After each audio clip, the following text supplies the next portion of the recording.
നിറവിലേക്ക് സ്വാഗതം. നാം ഈ ലോകത്തിലായിരിക്കുന്നത് പുണ്യയോഗ്യത നേടാനായിട്ടാണ്. അതിനാൽ ഈ ഭൂമി വിശ്രമത്തിന്റെ ഇടമല്ല, മറിച്ച് ജോലിയുടെയും സഹനത്തിന്റെയും ഇടമാണ്. റോമിലെ വിശുദ്ധ സെർവൂലസിന്റെ ഈ വാക്കുകൾ ശ്രവിച്ചുകൊണ്ട് നമുക്ക് നിറവാരംഭിക്കാം. ആന്റണി ആൽഫ്രഡിന്റെ ഒരു മനോഹരമായ ഗാനമാണ് ആദ്യം.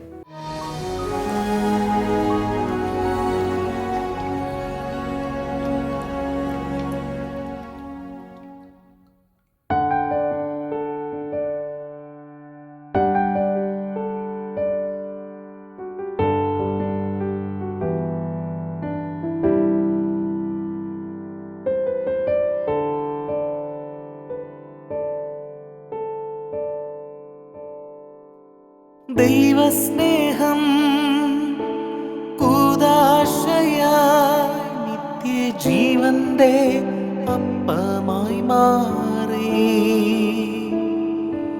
ദൈവസ്നേഹം കൂദാശയായി നിത്യജീവന്റെ അപ്പമായി മാറി.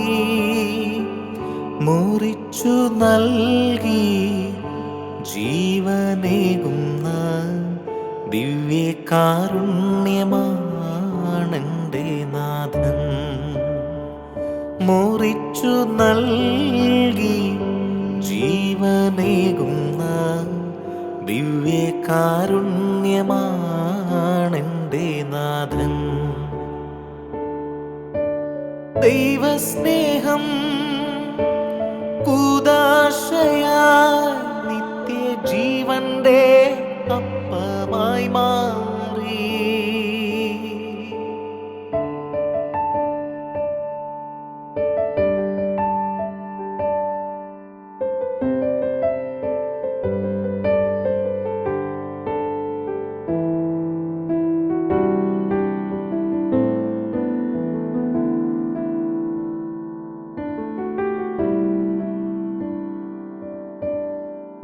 ഇന്നോളമെന്നെ നാഥ നിന്നോളമാരും സ്നേഹിച്ചില്ല.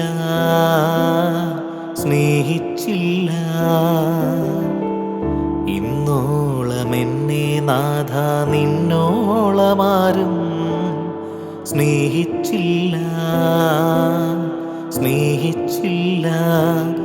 ഓർമ്മയായെന്നിൽ നിറയുന്ന സ്നേഹം, കാൽവരിയിൽ ബലിയായ സ്നേഹം.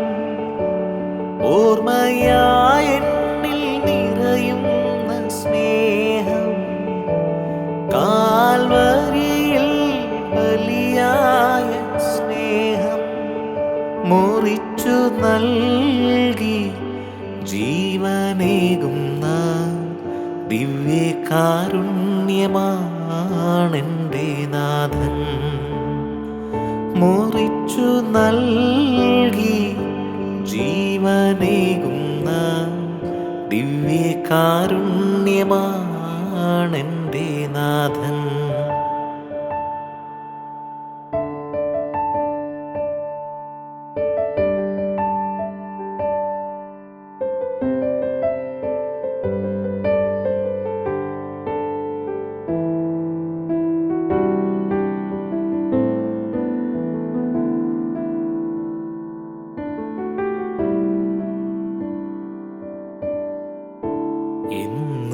എന്നുമെനിക്കായി ദാഹിച്ചിടും, എന്നുമെന്നെ മാറോടു ചേർക്കും. എന്നുമെനിക്കായി ദാഹിച്ചിടും, എന്നുമെന്നെ മാറോടു ചേർക്കും.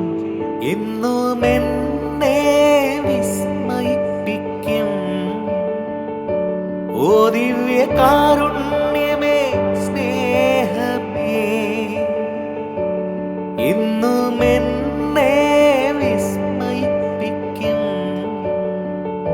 ഓ ദിവ്യകാരുണ്യമേ സ്നേഹമേ, മുറിച്ചു നൽകി ജീവനേകുന്ന ദിവ്യകാരുണ്യമാണെൻ്റെ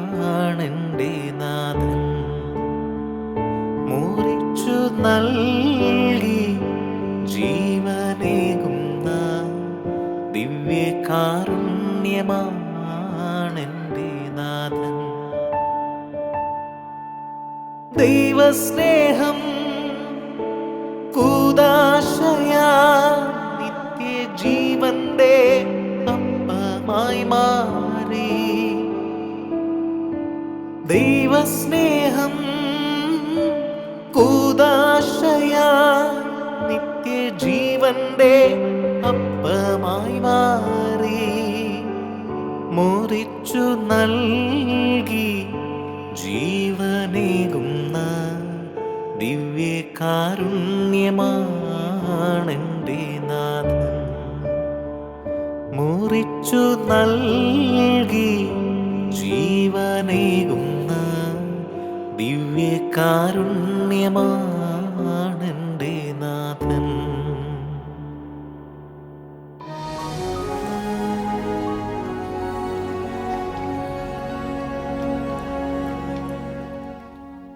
ഈശോയുടെ കുറവുകൾ എന്തെല്ലാമാണെന്ന് നിങ്ങൾക്കറിയാമോ? ഈശോയുടെ കുറവുകളെക്കുറിച്ച് ഇന്ന് നമ്മോട് സംസാരിക്കുന്നത് ബ്രദർ ശശി ഇമ്മാനുവേലാണ്. കാണാം തോട്ട്സ് ഫോർ ലൈഫ്.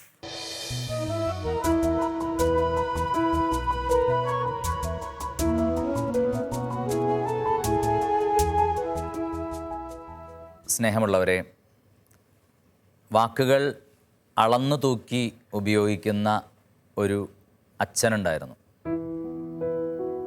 പിശുക്കി പിശുക്കി പതുക്കെ സംസാരിക്കുന്ന ഒരു മകളും. കഥയൊന്നുമല്ല. കോളേജ് അധ്യാപകനാണ് ഈ പിതാവ്. അദ്ദേഹം ഇങ്ങനെയൊക്കെയായിരുന്നു, വളരെ കുറച്ച് മാത്രം സംസാരിക്കുന്ന, എന്നാൽ അതിലും റിസർവ്ഡ് ആയ ഒരു മകളാണ്.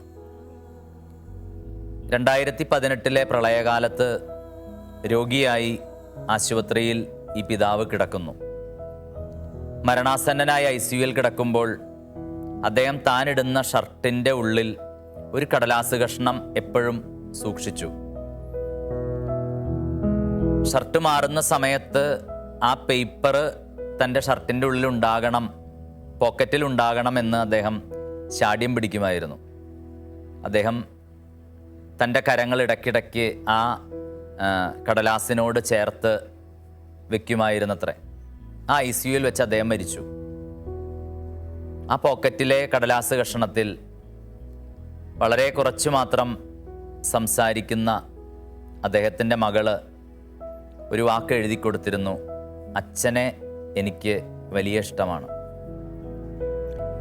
മരണത്തിൻ്റെ മുഖത്ത് ഒരു മനുഷ്യൻ ഹൃദയത്തോട് ചേർത്ത് പിടിച്ച വാക്കാണ് അച്ഛനെ എനിക്ക് വലിയ ഇഷ്ടമാണ്.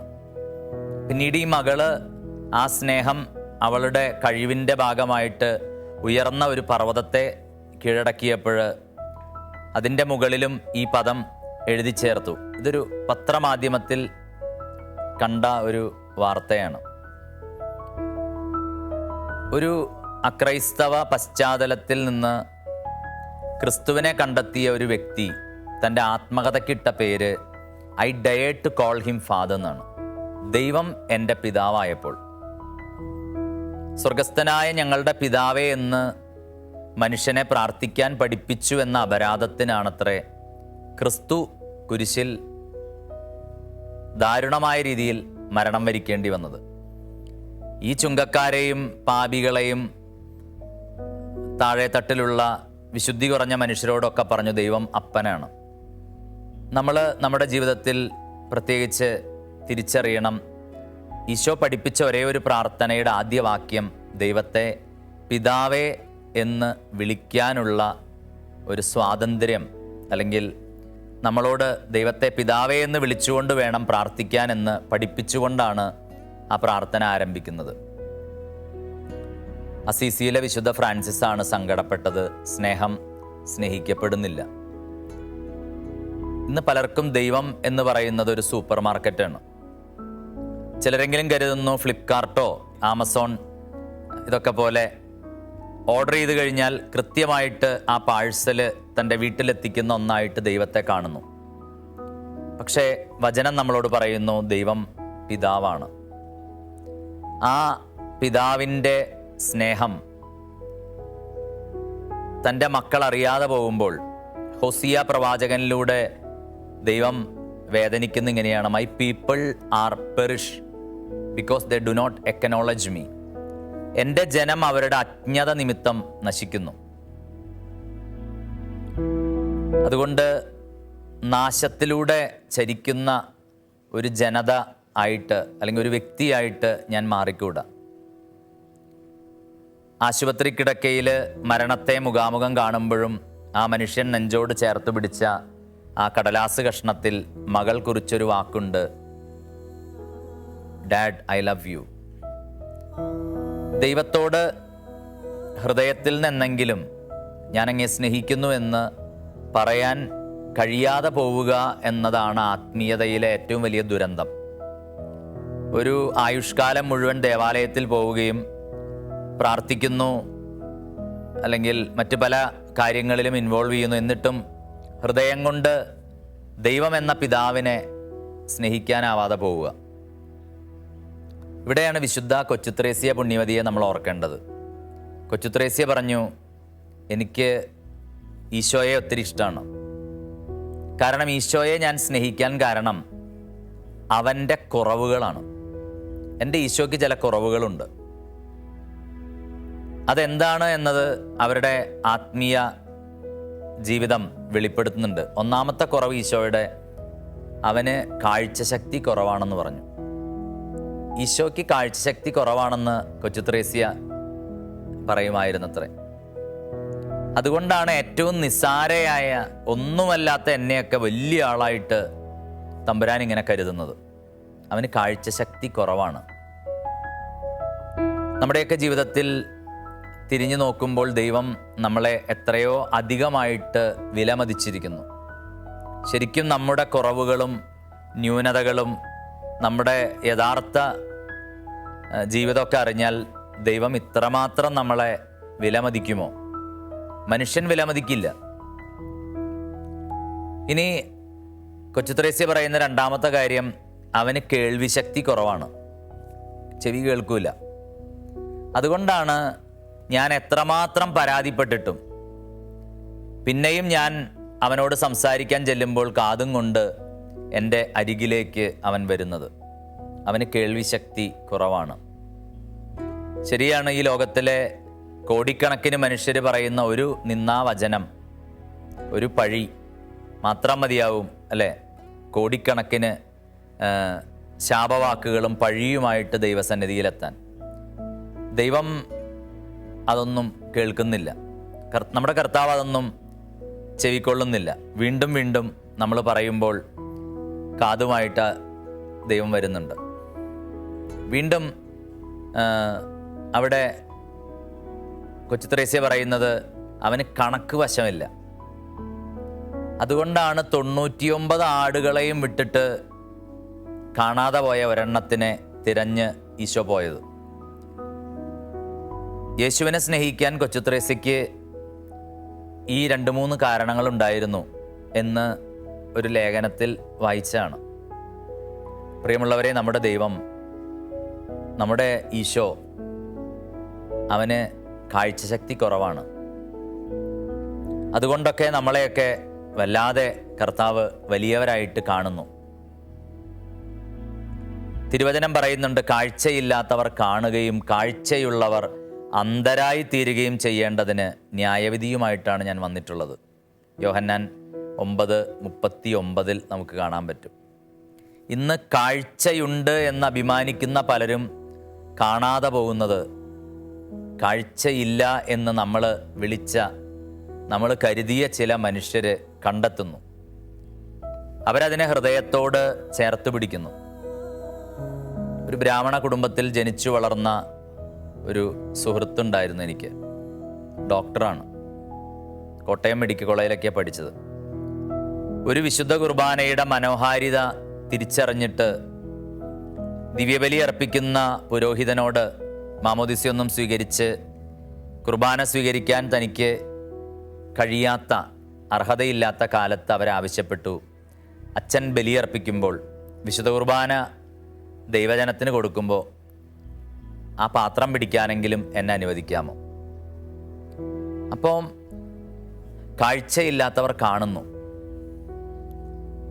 ഒരിക്കലൊരു ആത്മീയ ശുശ്രൂഷയിൽ ഒരു പെൺകുട്ടി കലഹിച്ചത് കുമ്പസാരിക്കണം എന്ന് പറഞ്ഞിട്ടാണ്. പക്ഷെ അവള് മാമോദീസയൊക്കെ സ്വീകരിച്ച ഒരു ക്രൈസ്തവ കുടുംബത്തിലെ അംഗമൊന്നുമല്ല. എന്നിട്ടും അവർ പറഞ്ഞു അത് ഇൻജസ്റ്റിസ് ആണ്, ഞങ്ങളെ കൂടെ സമ്മതിക്കണം. പ്രിയമുള്ളവരെ, കാഴ്ചയില്ലാത്തവർ കാണുന്ന ഒരു കാലം.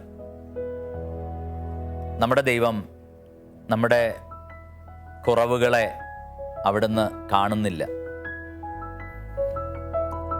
വീണ്ടും കൊച്ചു ത്രേസ്യ പറഞ്ഞതുപോലെ നമ്മുടെ ദൈവത്തിന് കേൾവിശക്തി കുറവാണ്.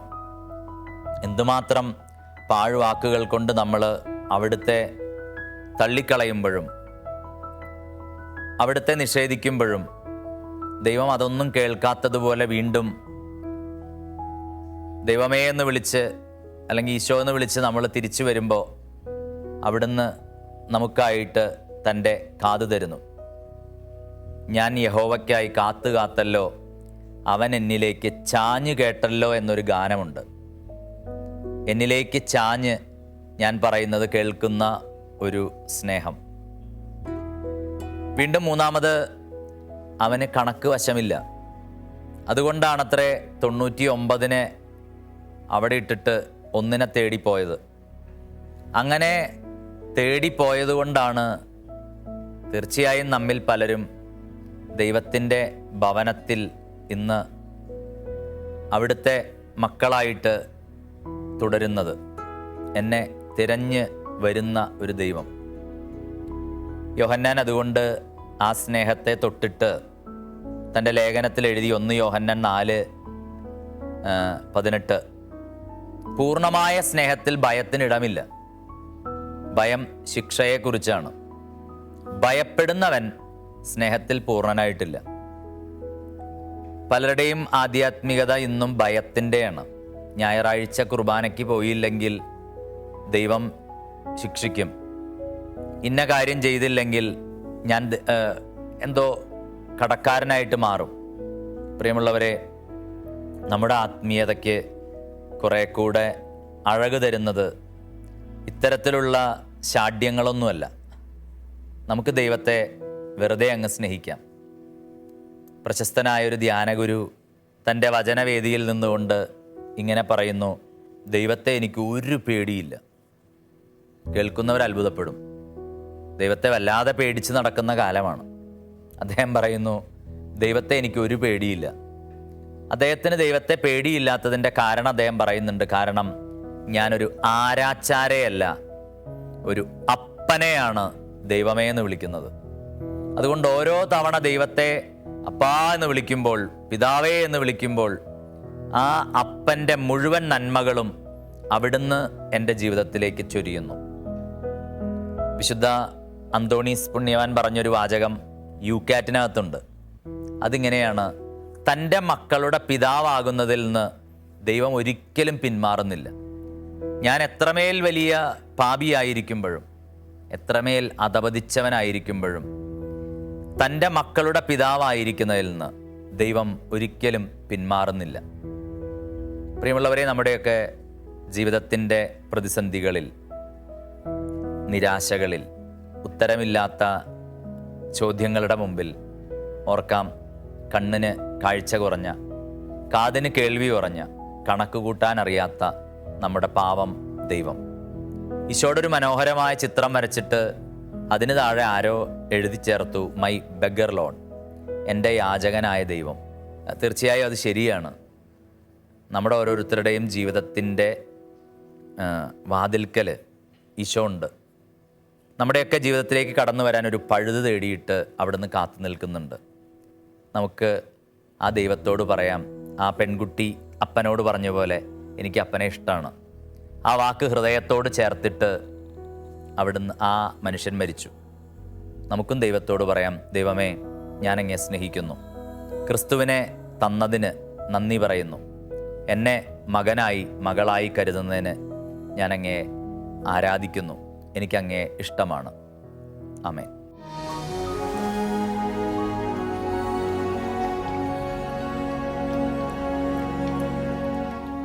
പോസിറ്റീവ് വൈബ്സിൽ നിഷ ചേച്ചി വീടിൻ്റെ കഥയുമായിട്ടാണ് എത്തിയിരിക്കുന്നത്.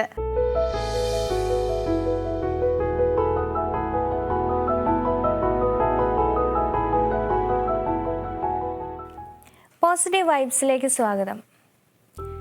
ഒരു നഗരത്തിൽ പാതയോരത്തായി സ്ഥിതി ചെയ്തിരുന്ന ആ നാട്ടിലെ ഏറ്റവും സുന്ദരമായ ഒരു വീട്. ആ വഴിയിലൂടെ കടന്നു പോകുന്ന ആർക്കും ഏതാനും നിമിഷങ്ങളെങ്കിലും ആ വീടിനെ ആശ്ചര്യത്തോടെ നോക്കി നിൽക്കാതെ അഭിപ്രായങ്ങൾ പറയാതെ കടന്നു പോകാൻ കഴിയുമായിരുന്നില്ല. സ്വാഭാവികമായും തൻ്റെ വീടിനെക്കുറിച്ച് വീട്ടുടമസ്ഥൻ ഏറെ അഭിമാനിച്ചിരുന്നു. ഒരു ദിവസം അദ്ദേഹം ബിസിനസ് ആവശ്യങ്ങൾക്ക് വേണ്ടി നഗരത്തിന് വെളിയിലേക്ക് യാത്രയായി. ഏതാനും ദിവസങ്ങൾ കഴിഞ്ഞ് മടങ്ങിയെത്തിയ വീട്ടുടമസ്ഥൻ അകലെ നിന്നെ കാണുന്നത് തീയും പുകയും ഉയരുന്ന തൻ്റെ വീടാണ്. കത്തിയെരിയുന്ന വീടിന് മുൻപിൽ വഴിയിൽ കാഴ്ചക്കാരായി അനേകർ കൂടി നിന്നിരുന്നു. കത്തിയെരിയുന്ന തൻ്റെ വീടിനെ കണ്ട് ഏറെ വിഷമത്തോടെ അദ്ദേഹം കൂടെ നിന്നിരുന്ന ആളുകളോട് സഹായം അഭ്യർത്ഥിച്ചു.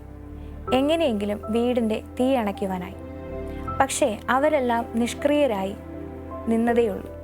സഹായം അഭ്യർത്ഥിച്ച് പരിഭ്രാന്തനായി ഓടി നടക്കുന്ന വീട്ടുടമസ്ഥൻ്റെ അടുക്കിലേക്ക് അദ്ദേഹത്തിൻ്റെ മൂത്ത മകൻ കടന്നു വന്നു. അവൻ അദ്ദേഹത്തോട് ഇങ്ങനെ പറഞ്ഞു: അച്ഛൻ വിഷമിക്കേണ്ട, ഇപ്പോൾ ഈ വീട് നമ്മുടേതല്ല. അങ്ങ് എന്നോട് ക്ഷമിക്കണം. അങ്ങ് പുറത്തായിരുന്ന സമയത്ത് ഞാനൊരു ബിസിനസ്സുകാരനെ പരിചയപ്പെട്ടു. അദ്ദേഹം ഈ വീട് അത് അർഹിക്കുന്നതിലും 3 ഇരട്ടി കൂടുതൽ വില നൽകി വാങ്ങാമെന്ന് വാഗ്ദാനം ചെയ്യുകയും ചെയ്തു. വളരെ നല്ല ഒരു ഡീലായിരുന്നതുകൊണ്ട് അങ്ങയുടെ അനുവാദം കൂടാതെ ഞാൻ ഈ വീട് വിറ്റു. എന്നോട് ക്ഷമിക്കണം. വീട് ഇപ്പോൾ തൻ്റേതല്ല എന്നും നല്ല ലാഭത്തിന് അത് മകൻ വിറ്റു എന്നും അറിഞ്ഞ വീട്ടുടമസ്ഥന് മനസ്സിൻ്റെ ഭാരം കുറഞ്ഞു. അയാൾ മെല്ലെ കാണികളുടെ കൂടെ മാറി നിന്ന് കത്തിയമരുന്ന വീടിനെ നോക്കി നിൽക്കാൻ തുടങ്ങി. ഈ സമയത്ത് രണ്ടാമത്തെ മകൻ അദ്ദേഹത്തിൻ്റെ അടുക്കിലേക്ക് കടന്നു വന്ന് ഇങ്ങനെ പറഞ്ഞു: അച്ഛൻ എന്താണ് വീട് കത്തിയെരിയുമ്പോൾ ഒന്നും ചെയ്യാതെ നിഷ്ക്രിയനായി നിൽക്കുന്നത്? ഈ വീട് സഹോദരൻ വിറ്റു എന്നത് ശരിയാണ്, പക്ഷേ വാങ്ങിയ ആൾ ഇതുവരെ കോൺട്രാക്റ്റ് സൈൻ ചെയ്തിട്ടില്ല. അതുകൊണ്ട് തന്നെ അതിന് ഉറപ്പില്ല. മാത്രമല്ല, വീട് കത്തിയത് കൊണ്ട് ഇനി ഇത് അദ്ദേഹം വാങ്ങുമോ എന്നും ഉറപ്പില്ല. ഇത് കേട്ട വീട്ടുടമസ്ഥൻ വീണ്ടും വിഷണ്ണനാവുകയും പരിഭ്രമിക്കുകയും പഴയതുപോലെ ആളുകളോട് സഹായം അഭ്യർത്ഥിക്കുകയും ചെയ്തു. ആ സമയത്താണ് അദ്ദേഹത്തിൻ്റെ മൂന്നാമത്തെ മകൻ അവരുടെ ഇടക്കിലേക്ക് കടന്നു വരുന്നത്. അവൻ ഇങ്ങനെ പറഞ്ഞു: അച്ഛൻ വിഷമിക്കേണ്ട, ഞാൻ ഈ വീട് വാങ്ങിയ വ്യക്തിയോട് സംസാരിച്ചു.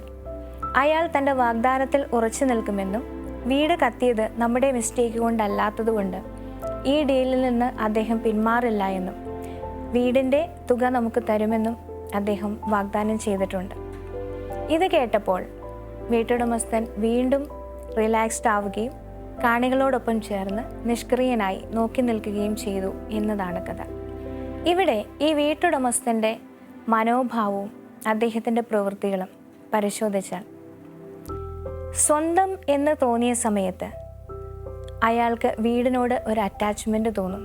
അത് അദ്ദേഹത്തെ പരിഭ്രാന്തനാക്കുകയും വിഷമിപ്പിക്കുകയും ചെയ്യും. എന്നാൽ അതിനോട് ഡിറ്റാച്ച്മെൻറ്റ് തോന്നിയ സമയത്തൊക്കെ, ഇത് എൻ്റേതല്ല എന്ന തോന്നലുണ്ടായപ്പോഴൊക്കെ അദ്ദേഹം വളരെ റിലാക്സ്ഡായി ഒരു കാഴ്ചക്കാരനെ പോലെ മാറി നിൽക്കുന്നു. ഇവിടെ അയാളുടെ മനോഭാവവും ചിന്തകളുമാണ് അദ്ദേഹത്തിൻ്റെ വികാരങ്ങളെ നിയന്ത്രിക്കുന്നത്. ഇതുപോലെ തന്നെയാണ് നമ്മുടെ ജീവിതത്തിലേക്കും കടന്നു വരുന്ന ഓരോ കാര്യങ്ങളും. നമ്മുടെ ജീവിതത്തിൽ കടന്നു വരുന്ന വ്യക്തികളാകാം, സംഭവങ്ങളാകാം, പദവികളാകാം, സ്ഥാനമാനങ്ങളാകാം, സമ്പത്താകാം. എന്തും നമ്മുടെ സ്വന്തമാണെന്നും എന്നേക്കും നിലനിൽക്കുന്നതാണെന്നും ചിന്തിക്കുമ്പോഴാണ് നമുക്ക് അവയോട് അറ്റാച്ച്മെൻ്റ് ഉണ്ടാവുകയും അവ ഒരിക്കലും നഷ്ടപ്പെടുന്നത് നമുക്ക് താങ്ങാൻ സാധിക്കാതിരിക്കുകയും ചെയ്യുന്നത്. എന്നാൽ ജീവിതത്തിൻ്റെ യാത്രയിൽ നമ്മളിലേക്ക് കടന്നു വരുന്ന എല്ലാം താൽക്കാലികമാണെന്നും ഒരു അല്പനേരം നമ്മുടെ കൈക്കുമ്പിളിൽ കോരിയെടുക്കുന്ന ജലം പോലെ ഒരു അല്പനേരം തങ്ങി നിന്ന് വാർന്നു വീഴാനുള്ളതാണ് എന്നും ചിന്തിച്ചാൽ ഒന്നിനോടും പ്രത്യേകമായ അറ്റാച്ച്മെൻ്റ് ഇല്ലാതെയും നഷ്ടമാകുമ്പോൾ ഒത്തിരി വേദനിക്കാതെയും നമുക്ക് കടന്നു പോകാൻ സാധിക്കും. അങ്ങനെയുള്ളൊരു ജീവിതം ഭാരരഹിതവും ഏറെ അനായാസവുമായിരിക്കും.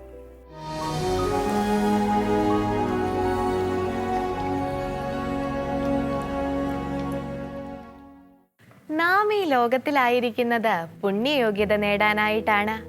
അതിനാൽ ഈ ഭൂമി വിശ്രമത്തിൻ്റെ ഇടമല്ല, മറിച്ച് ജോലിയുടെയും സഹനത്തിൻ്റെയും ഇടമാണ്. റോമിലെ വിശുദ്ധ സെർവൂലസിൻ്റെ ഈ വാക്കുകൾ ഒരിക്കൽ കൂടി ഓർമ്മിപ്പിക്കുന്നു. ഇന്നത്തെ നിറവ് ഇവിടെ അവസാനിക്കുന്നു. അഭിപ്രായങ്ങൾ അറിയിക്കുമല്ലോ. അടുത്ത ദിവസം വീണ്ടും കാണുന്നത് വരെ പരസ്പരം പ്രാർത്ഥനയിൽ ഓർക്കാം. ഈശോ മിശിഹായ്ക്ക് സ്തുതിയായിരിക്കട്ടെ. ദൈവസ്നേഹം കൂദാശയായി നിത്യജീവന്റെ അപ്പമായി മാറി. ദൈവസ്നേഹം കൂദാശയായി നിത്യജീവന്റെ അപ്പമായി മാറി. മുറിച്ചു നൽകി ജീവനേകുന്ന ദിവ്യകാരുണ്യമാണെൻ്റെ നാഥൻ. മുറിച്ചു നൽകി ജീവനേകുന്ന ദിവ്യകാരുണ്യമാണെൻ്റെ നാഥൻ.